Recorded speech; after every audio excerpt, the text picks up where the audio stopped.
Okey guys, Assalamualaikum. Apa khabar semua? Apa Sihat? khabar semua? Abang Man sihat Alhamdulillah saya sihat. Are you ready nak cerita sikit Ready, pasal history, yes. sejarah M-Life? Betul. Okay, Dia ni sihat juga. Sihat, Alhamdulillah. Alhamdulillah. Saya bersedia untuk kita sama-sama lah bagi tahu you, abang Betul. akak, macam mana apa langkah pertama M-Life? Apa dia punya titik permulaan dia? Abang Man boleh cerita timeline dia sikit. Semua ni bermula macam mana, Man? Dari tahun bila? Sebenarnya M-Life ni ditubuhkan Malaysia pada tahun 2003 lah. 2003. Dia company daripada Jepun, masuk Malaysia tahun 2003. Pada awalnya tu kita cuma fokus pada kedai lah. Kedai kita bagi free trial kepada customer. Masuk dalam waktu tu Customer beratur? Yes, beratur. Memang time tu memang banyak lah sambutan. Waktu tu kita cuma fokus untuk ni lah, kita still fokus pada tidur, tapi lebih pada produk yang duduk punya. Time tu pun orang time tu masalah apa? Dia orang beratur tu mesti ada masalah kesihatan kan? betul. Contohnya masalah apa yang abang Mai tahu lah? Ada satu tu anti tu lah. Dia sebelum ni stroke lah. Dia memang jalan pun kena tolak pakai wheelchair lah. Tapi lepas 2-3 bulan macam tu dia konsisten masuk ke try untuk guna produk ni, produk M-Life ni ada perubahan. Ada perubahan apa lah. Transformasi dia? Daripada tak boleh gerak sendiri, waktu tu dia dah berkursi roda ke? Dia time tu kursi roda, tapi dia nak cubalah turun tangga. Waktu tu memang berjaya lah, tapi kawan-kawan dia support lah. Anti tu ada stroke. Anti tu kena stroke lah. Betul. Mesti lebih 5 tahun kan. Lama dia stroke, lama tak boleh gerak. Pergerakan dia terhad lah kan? Betul. Ada pula uncle tu, dia rambut dia semua putih, tapi dalam sebulan macam tu lah. Jadi macam ni balik? Adalah putih hitam macam tu. Tapi ketara lah hitam dia. Hitam ada nampak bayang-bayang hitam tu datang balik kan. Betul. Daripada 60 tahun rupa macam 50 tahun balik lah. Lebih kurang lah. Betul. Okey, yang tu fokus kita pada awalnya macam tu lah. Tapi 10 tahun kemudian pada tahun 2014. Tahun tu apa jadi?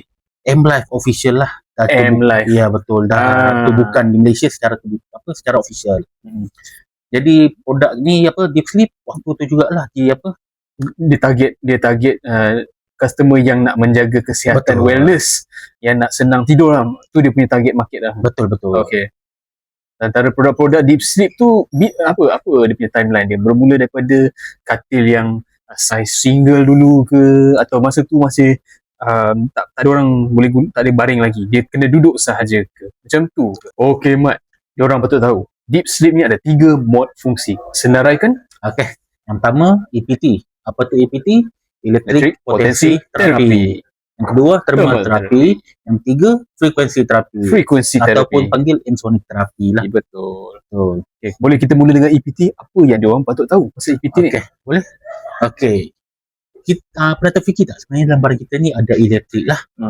Okey, contoh paling jelas pada jantung kita. Macam mana kenapa saya cakap jantung?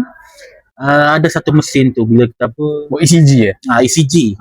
Kita boleh tengok ECG saja. Apa tu ECG? ECG tu yang baca kan? Yang baca tu yang beep bagi bacaan aktiviti elektrik jantung. Aktiviti elektrik jantung. Bila kita kena ke jantung, dia ada bacaan tu lah. Dia ada pasang kan kat belah jantung kan.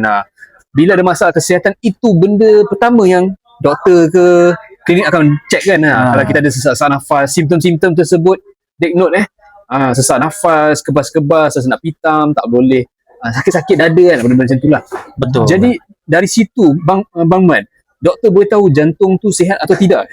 Betul. Daripada situ doktor dah boleh tahu dah ada gangguan ke tak kan? Betul. Jadi bila bacaan ECG tu dah jadi lurus, tu tanda kita elektrik kita dah habis lah.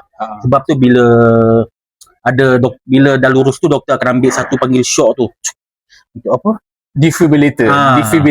Okay. Betul. Untuk tenaikkan balik elektrik itulah. Untuk aktifkan balik.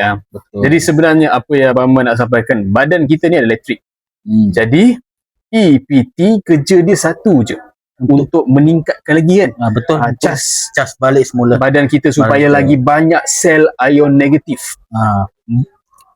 EPT ni pun fungsi dia untuk bersihkan darah kita, untuk melancarkan darah tu, oksigen darah. Jadi PT akan tingkatkan kita punya sistem imunisasi lah. Okey. Jadi sebab satu lagi, bila badan kita lagi banyak sel ion negatif, pemulihan tu akan lagi laju kan masa Betul. kita tidur ni.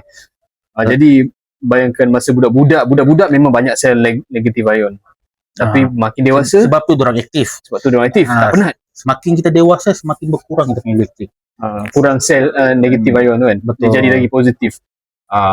Jadi konsep ini memang adalah untuk bantu badan kita jadi lebih sihat lah, pemulihan. Betul. Dan EPT ni menggunakan elektrik yang sangat rendah untuk bantu badan lebih relax. Betul. Kurangkan ketegangan otot dan sokong proses Rehat semula lah. rehat semula jadi pemulihan tu. Okay.